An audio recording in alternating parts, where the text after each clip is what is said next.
Hi everyone, let's relax and calm our minds with a colorful fairy tale. Today we will explore the magical journey of Cinderella, where magic and true love create wonderful things. Feel at ease and get ready for a good night's sleep with this story. Fairy Tale Cinderella. There was once a rich man whose wife lay sick, and when she felt her end drawing near, she called to her only daughter to come near her bed, and said, "Dear child, be pious and good, and God will always take care of you, and I will look down upon you from heaven, and will be with you." And then she closed her eyes and expired. The maiden went every day to her mother's grave and wept, and was always pious and good.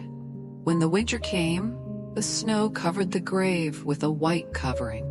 And when the sun came in the early spring and melted it away, the man took to himself another wife. The new wife brought 2 daughters home with her, and they were beautiful and fair in appearance, but at heart were black and ugly. And then began very evil times for the poor stepdaughter. "Is the stupid creature to sit in the same room with us?" Those who eat food must earn it, out upon her for a kitchen maid.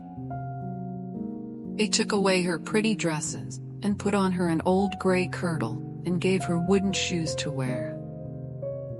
"Just look now at the proud princess, how she is decked out," cried they laughing, and then they sent her into the kitchen. There she was obliged to do heavy work from morning to night. Get up early in the morning, draw water, make the fires, cook, and wash. Besides that, the sisters did their utmost to torment her, walking her, and strewing peas and lentils among the ashes, and setting her to pick them up. In the evenings, when she was quite tired out with her hard day's work, she had no bed to lie on, but was obliged to rest on the hearth among the cinders. And as she always looked dusty and dirty, they named her Cinderella. It happened one day that the father went to the fair, and he asked his 2 stepdaughters what he should bring back for them. "Fine clothes." One, "Pearls and jewels," said the other. "But what will you have, Cinderella?" "Keep the first twig, father, that strikes against your hat on the way home. That is what I should like you to bring me." So he bought for the 2 stepdaughters fine clothes, pearls, and jewels. And on his way back, as he rode through a green lane, a hazel twig struck against his hat, and he broke it off, and carried it home with him. And when he reached home, he gave to the stepdaughters what they had wished for, and to Cinderella he gave the hazel twig. She thanked him, and went to her mother's grave, and planted this twig there, weeping so bitterly that the tears fell upon it and watered it, and it flourished and became a fine tree. Cinderella went to see it 3 times a day, and wept and prayed, and each time a white bird rose up from the tree, and if she uttered any wish, the bird brought her whatever she had wished for. Now it came to pass that the king ordained a festival that should last for 3 days, and to which all the beautiful young women of that country were bidden, so that the king's son might choose a bride from among them. When the 2 stepdaughters heard that they too were bidden to appear, they felt very pleased, and they called Cinderella, and said, "Comb our hair, brush our shoes, and make our buckles fast. We are going to the wedding feast, King's Castle." Cinderella, when she heard this, could not help crying, for she too would have liked to go to the dance, and she begged her stepmother to allow her. "What, you Cinderella? In all your dust and dirt, you want to go to the festival? You that have no dress and no shoes, you want to dance?" But as she persisted in asking, at last the stepmother said, "I have strewed a dish full of lentils in the ashes, and if you can pick them all up again in 2 hours, you may go with us."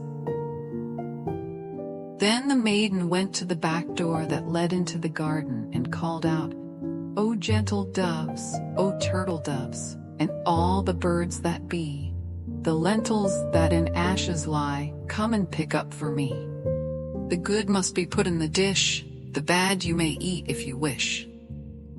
Then there came to the kitchen window 2 white doves, and after them some turtle doves, and at last a crowd of all the birds under heaven, chirping and fluttering, and they alighted among the ashes. And the doves nodded with their heads, and began to pick, peck, and then all the others began to pick, peck, and put all the good grains into the dish. Before an hour was over, all was done, and they flew away. Then the maiden brought the dish to her stepmother, feeling joyful and thinking that now she should go to the feast. The stepmother said, "No, Cinderella, you have no proper clothes, and you do not know how to dance, and you would be laughed at." And when Cinderella cried for disappointment, she added, "If you can pick 2 dishes full of lentils out of the ashes, nice and clean, you shall go with us," thinking to herself, "But that is not possible." When she had strewed 2 dishes full of lentils among the ashes, the maiden went through the back door into the garden, cried, "O gentle doves, O turtle doves, and all the birds that be, the lentils that in ashes lie, come and pick up for me. The good must be put in the dish, the bad you may eat if you wish." So there came to the kitchen window 2 white doves, and then some turtle doves, and at last a crowd of all the other birds under heaven, chirping and fluttering, and they alighted among the ashes, and the doves nodded with their heads and began to, and then all the others began to pick, peck, pick, peck, and put all the good grains into the dish. And before half an hour was over, it was all done, and they flew away. Then the maiden took the dishes to the stepmother, feeling joyful, and thinking that now she should go with them to the feast. But she said, "All this is of no good to you. You cannot come with us, for you have no proper clothes, and cannot dance. You would put us to shame." Then she turned her back on poor Cinderella, and made haste to set out with her 2 proud daughters. And as there was no one left in the house, Cinderella went to her mother's grave, under the hazel bush, and cried, little tree, shake over me, that silver and gold may come down and cover me." Then the bird threw down a dress of gold and silver, a pair of slippers embroidered with silk and silver, and in all haste she put on the dress and went to the festival. But her stepmother and sisters did not know her, thought she must be a foreign princess. She looked so beautiful in her golden dress. Cinderella they never thought at all, and supposed that she was sitting at home, arid, picking the lentils out of the ashes. King's son came to meet her, and took her by the hand and danced with her, and he refused to stand up with anyone else, so that he might not be obliged to let go her hand. And when anyone came to claim it, he answered, "She is my partner." When the evening came, she wanted to go home, but the prince said he would go with her to take care of her, for he wanted to see where the beautiful maiden lived. But she escaped him, and jumped up into the pigeon house. Then the prince waited until the father came, and told him the strange maiden had jumped into the pigeon house. The father thought to himself, "Cannot surely be Cinderella," and called for axes and hatchet, and had the pigeon house cut down, but there was no one in it. And when they entered the house, there sat Cinderella in her dirty clothes among the cinders, and a little oil lamp burnt dimly in the chimney. For Cinderella had been very quick, and had jumped out of the pigeon house again, and had run to the hazel bush.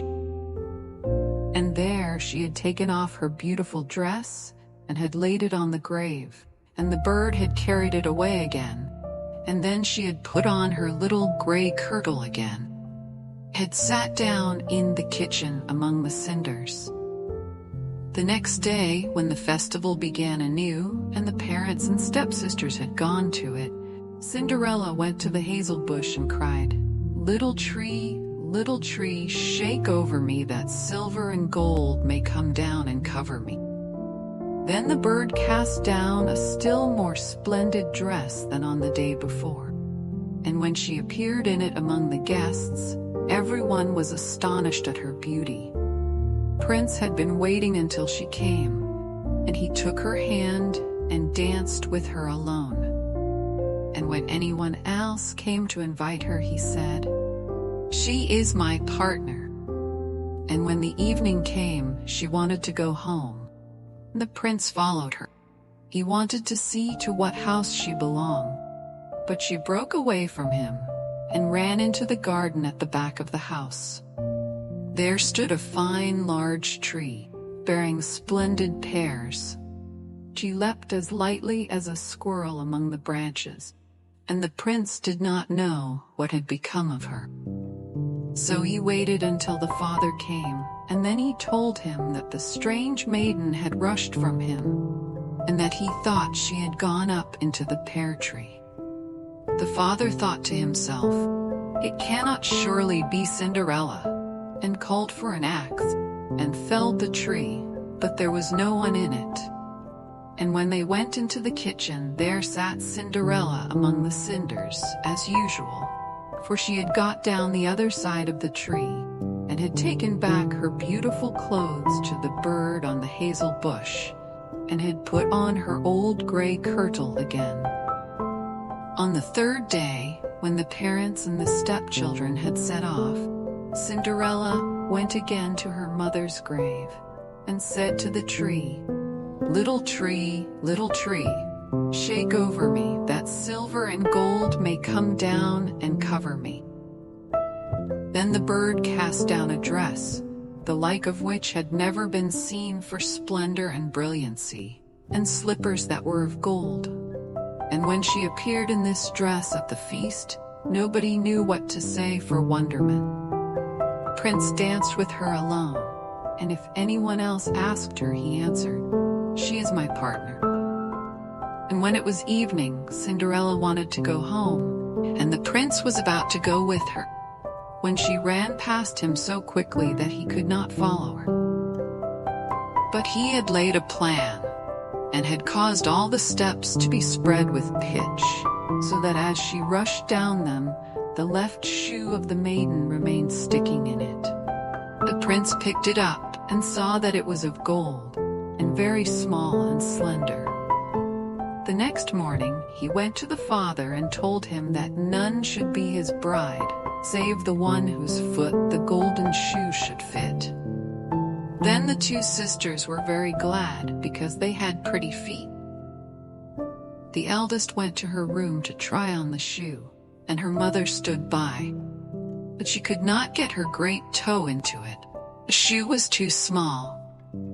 Then her mother handed her a knife, and said, "Cut the toe off, for when you are queen you will never have to go on foot." So the girl cut her toe off, squeezed her foot into the shoe, concealed the pain, and went down to the prince.